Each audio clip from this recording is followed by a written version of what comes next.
আজকে দুটো ঘটনা আপনাদের সঙ্গে শেয়ার করি। গত ফেব্রুয়ারি মাসে কলকাতার একটি মেয়ে আমার সঙ্গে কন্ট্যাক্ট করে কেরিয়ার কাউন্সেলিংয়ের জন্য। তো নির্দিষ্ট দিনে ওর সঙ্গে ডিটেলসে কথাবার্তা হয়। জানতে পারি যে মেয়েটা কলকাতারই কোনো একটা প্রাইভেট ইঞ্জিনিয়ারিং কলেজ থেকে বিটেক করে, কিন্তু প্লেসমেন্ট পায়নি, মানে ক্যাম্পাসিং হয়নি। তারপরে অফ ক্যাম্পাস এদিক ওদিক কয়েকটা জায়গাতে ট্রাই করে, কিন্তু সেরকম খুব একটা সুবিধা করতে পারেনি। কয়েক মাস ওয়েট করার পরে কারুর সাজেশনে বা ইনফ্লুয়েন্সড হয়ে ও অনলাইন MBA কোর্সে ভর্তি হয়।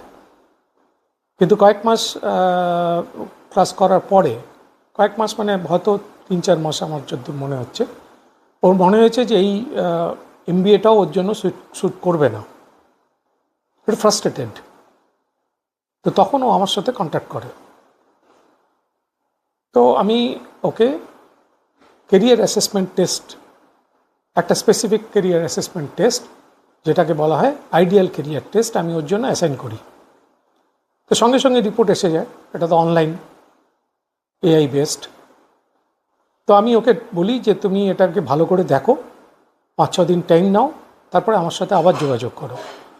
তো আবার যোগাযোগ করে। ওর রেজাল্ট যেটা এসছে সাইকোমেট্রিক টেস্টে, 3টে আইডিয়াল কেরিয়ার ওর জন্য সুইটেবল, মানে based on our ability and high interest. 3টে সুইটেবল। একটা হচ্ছে ফাইন আর্টস, একটা হলো বিউটি অ্যান্ড ওয়েলনেস, আরেকটা হলো স্কুল টিচার। তা আমি বললাম যে এই যে রিপোর্টটা এলো, এটা তো অলমোস্ট 6 পাতার রিপোর্ট, তো অনেক কিছু এর মধ্যে রয়েছে। তো তোমার কি এগুলো সব কিছু ম্যাচ করছে? কারণ অনেক সময় সাইকোমেট্রিক টেস্টে 100% রিপোর্ট ম্যাচ করে না। তো ও বললো যে না, অনেকটাই ম্যাচ করেছে। বললাম তাহলে তুমি ফাইন আর্টসের কথাটা বলেছিলে, তুমি আঁকতে ভালোবাসো, কিছু বানাতে ভালোবাসো হাতে, কিন্তু বিউটি অ্যান্ড ওয়েলনেসের ব্যাপারটা কি?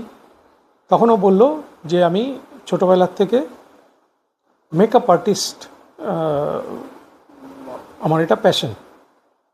তাই মানে সেটা তো আগে বলোনি। বলে না, আমি বন্ধু বান্ধব আত্মীয় স্বজন সবারই মেকআপ করি, এবং এটা আমি জাস্ট অ্যাজ এ হবি আমার নিয়েছি। তার মানে এটা নিয়ে কেরিয়ার করার কথা ভাবুনি? ও বলে হ্যাঁ ভেবেছি, আমি ইনফ্যাক্ট সিরিয়াসলি ভেবেছিলাম, কিন্তু বাড়ি থেকে বাবা মা এটার ওপরে কোনো মতেই রাজি হয়নি। তাই বললাম তুমি কি জানো এটা নিয়ে BSc, BVoc, MSc পর্যন্ত কোর্স আছে ডিফারেন্ট? সেটা অবশ্য জানতো না, কিন্তু বাড়ি থেকে ওকে এই কোর্সে বা এই প্রফেশনে যাওয়ার জন্য কোনোভাবেই এনকারেজ করেনি। এবার দ্বিতীয় ঘটনাটা বলি। বছর 3 আগেকার ঘটনা। আমি তখন অফিসের কাজে একবার ব্যাঙ্গালোর থেকে দিল্লি যাচ্ছিলাম। দিল্লি যেই ফ্লাইটে গেছি সেটা খুব আর্লি মর্নিং ফ্লাইট ছিল। তো যারা রেগুলার ফ্লাইটে যান আপনারা জানেন যে ফ্লাইট ছাড়ার আগে ফ্লাইট ক্রু যারা, মানে পাইলট, এয়ার হোস্টেস যারা থাকে, তাদের একটা পরিচয় দেয়। তো তখন ওই প্রথম যখন পরিচয়টা স্টার্ট করলো আর কি, তখন বললো যে this flight is commanded by captain doctor so and so.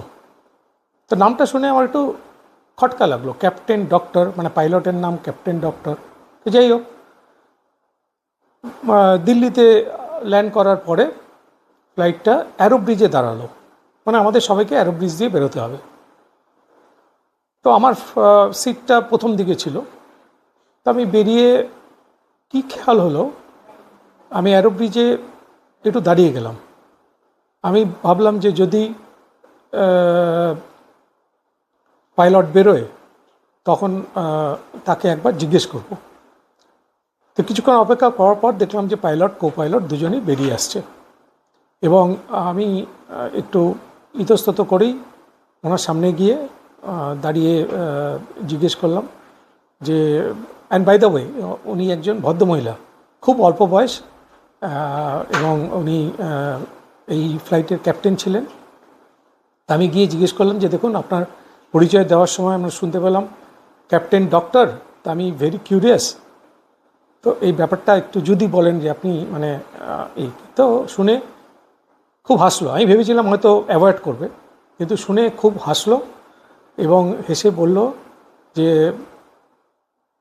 I am an MBBS doctor, এবং আমি মানে ডাক্তারিটা পাস করেছি just for to satisfy my parents, কারণ তারা দুজনেই ডাক্তার এবং তারা মানে আমি চাইছিল যে আমি মেডিকেল পড়ি, সেই জন্য আমি পড়েছি। কিন্তু ছোটোবেলার থেকে আমার এয়ারফোর্সে জয়েন করার শখ, যেহেতু এয়ারফোর্স হয়নি আমি তারপর কমার্শিয়াল পাইলট ট্রেনিং নিয়ে আমি এই প্রফেশনে আছি। তাহলে দেখুন দুটো ঘটনা যেটা বললাম এর মধ্যে সিমিলারিটি কী? দুটোই কিন্তু কেরিয়ার মিসম্যাচের ঘটনা, মানে কেরিয়ার মিসম্যাচের এক্সাম্পল, এবং দুটোই কিন্তু বাবা মার প্রেশারে ইনফ্লুয়েসড হয়ে এই পড়াশুনো করেছে বা কেরিয়ারে আসতে যাচ্ছিল। কিন্তু ডিফারেন্সটা দেখুন, প্রথম কেসে আমরা দেখতে পাচ্ছি যে খুব ফ্রাস্ট্রেটেড এবং কনফিউজড, কি করবে ঠিক করতে পারছে না, কারণ সাপোর্ট নেই। সেকেন্ড কেসে দেখুন ফুল ডিটারমিনেশন, কমপ্লিটলি মানে ওর কেরিয়ার পাথের দিকে একদম ফোকাসড, যদিও তার 5-6 বছর নষ্ট হয়েছে মানে মেডিকেল পড়তে গিয়ে, কিন্তু ক্লিয়ার ভিশন ছিল যে কি করবে, এবং সেই জন্য আজকে সে is successful. Not only that, খুব অল্প বয়সে উনি ক্যাপ্টেন হয়ে গেছেন। তো এই যে কেরিয়ার শিফট, এই কেরিয়ার শিফট করাটা কিন্তু সবসময় সহজ হয় না, অপরচুনিটিও থাকে না, সবাই সেই সুযোগ পায় না। কেরিয়ার শিফট যারা করতে পারে তারা খুব সাকসেসফুল হয়, যারা করতে পারে না তারা কিন্তু অনেক সময় দেখা যায় ফ্রাস্ট্রেশনে ভোগে। ওকে, তো এইগুলো দূর করার জন্যই আজকে কেরিয়ার কাউন্সেলিং অ্যান্ড কেরিয়ার অ্যাসেসমেন্টের ইম্পর্টেন্স। টাইমলি যদি কেরিয়ার অ্যাসেসমেন্ট বা কেরিয়ার কাউন্সেলিং করানো যায় তাহলে এই সময়টা নষ্ট হয় না, কেরিয়ার মিসম্যাচ হয় না, এবং টাকাও, বাবা মার টাকা, প্রচুর টাকা, লাখ লাখ টাকা, সেটাও কিন্তু নষ্ট হয় না। আপনারা কিন্তু এটা ভেবে দেখবেন, কারণ আজকের দিনে মার্কেট ডায়নামিক্স কিন্তু খুব তাড়াতাড়ি চেঞ্জ হয়ে যাচ্ছে। সেই জন্য নিজেদের পছন্দ মতো এরিয়াতে ছেলে মেয়েকে ঠেলে দেওয়া বা তাদের ফোর্স করাটা কিন্তু আজকের দিনে খুব একটা যুক্তিযুক্ত নয়।